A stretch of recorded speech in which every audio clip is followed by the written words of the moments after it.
အခုနောက်ပိုင်းနိုင်ငံတကာသုတေသနတွေအရ gas မီးဖိုနဲ့လျှက်စစ်မီးဖိုတို့ရဲ့ကျန်းမာရေးအပေါ်တက်ရောက်မှုကတော်တော်လေးကွာခြားတာကိုတွေ့ရပါတယ်။နံပါတ်1 gas မီးဖိုတွေကမီးတောက်နဲ့ချက်တာဖြစ်လို့အပူချိန်ကိုထိန်းရလွယ်ပေမဲ့ကျန်းမာရေးရှုထောင့်ကကြည့်ရင်သတိထားစရာတွေရှိပါတယ်။အဆိပ်ငွေ့များထွက်ခြင်းတွေရှိမယ်။ဘာကြောင့်လဲဆိုတော့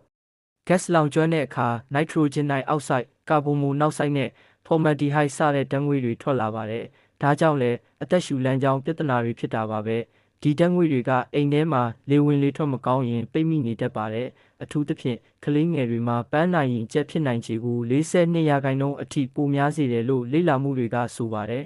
။မလောင်ကျွမ်းခင်ရိုးစိမ့်မှုကလည်းဖြစ်ပါသေးတယ်။မီးဖိုပိတ်ထားချိန်မှာတောင် gas အိုးကနေမီသိန်းနဲ့ဘန်ဇင်းလိုမျိုးကင်ဆာဖြစ်စေနိုင်တဲ့ဓာတ်ငွေ့အနှဲငယ်ရိုးစိမ့်တတ်ပါတယ်။နံပါတ်2ချက်ကလျှက်စစ်မီးဖိုကိုကျန်းမာရေးရှုထောင့်ကကြည့်ရင်လျှက်စစ်မီးဖိုကတော့ကျန်းမာရေးအတွက်ပိုပြီးဘေးကင်းတယ်လို့သတ်မှတ်ကြပါတယ်။ဓာတ်ငွေ့ထုတ်လွှတ်မှုလည်းမရှိဘူး။လျှက်စစ်နဲ့အပူပေးတာဖြစ်လို့အသက်ရှူလမ်းကြောင်းကိုဒုက္ခပေးမဲ့ဘေးထွက်ဓာတ်ငွေ့တွေထွက်မလာပါဘူး။အိမ်တွင်းလေထုတန့်ရှင်းတယ်လို့ပြောလို့ရပါတယ်။သတိထားရမှာကလျှက်စစ်မီးဖိုမှာလည်းလျှက်စစ်အန္တရာယ် electrical hazard ဆိုတဲ့အားနည်းချက်ကြီးတစ်ခုရှိနေတာကိုမေ့ထားလို့မရပါဘူး။လျှက်စစ်မီးဖိုရဲ့ဘေးကင်းလုံခြုံမှုဆိုင်ရာအားနည်းချက်များတွေကိုပြောရရင်လျှက်စီးတက်လိုက်ခြင်း electric shock ဒါကအကြောက်ရဆုံးအချက်ပါ။မီးဖိုအဆုတ်ပြတ်ဖြစ်နေတာဝါယာကျိုးပေါက်နေတာဒါမှမဟုတ်မီးဖိုတဲကိုဟင်းရည်တွေဖိတ်ကျပြီး circuit ထဲရောက်သွားတဲ့အခါဓာတ်လိုက်နိုင်ပါတယ်။နောက်ထပ်သတိထားရမှာကလက်စုံနေချိန်မှာလျှက်စစ်မီးဖိုကိုကင်တွယ်တာခလုတ်ဖွင့်တာမျိုးကအလွန်အန္တရာယ်များပါတယ်။လျှက်စစ်မီးဖိုတွေကတန်လိုက်ဆက်ကွင်းကိုတုံးပြီးအပူပေးတာဖြစ်လို့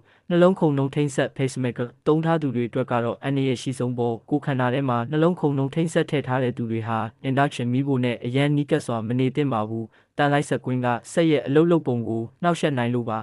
မီးဘေးအန္တရာယ်ဆိုတဲ့ electrical fire အကြောင်းပြောရရင်gas ကမီးတောက်ကြောင့်မီးလောင်နိုင်တယ်လို့လျှက်စစ်ကလည်းဝါယာ short circuit ဖြစ်ပြီးမီးလောင်နိုင်ပါတယ်အထူးသဖြင့်အိမ်ရဲ့ဝါယာကြိုးစနစ်ကမီးဖိုရဲ့အပူချိန်ကိုမခံနိုင်တဲ့အခါမျိုးမှာဖြစ်တတ်ပါတယ်။ဘယ်ဟာကပိုပြီးဘေးကင်းတယ်လဲလို့မေးလာရင်တော့တကယ်တော့ဘယ်ဟာကပိုကောင်းလဲဆိုတာထက်ဘလို့စနစ်တကျသုံးမလဲဆိုတာကပိုအရေးကြီးပါတယ်။ gas မီးဖိုသုံးရင်လေဝင်လေထွက် ventilation ကအဓိကပါအစိမ့်ငွေ့တွေအိမ်ထဲမှာမအောင်နေဖို့လိုပါတယ်။လျှက်စစ်မီးဖိုသုံးရင်ဝါယာကြိုးစနစ်ကောင်းမွန်ဖို့နဲ့ရေဆိုလက်နဲ့မကင်ဖို့ electrical safety ကအဓိကပါခင်ဗျားတို့အိမ်တွေမှာရောဘလို့သုံးနေတာလဲဆိုတာပြန်စစ်ကြည့်ပါဦး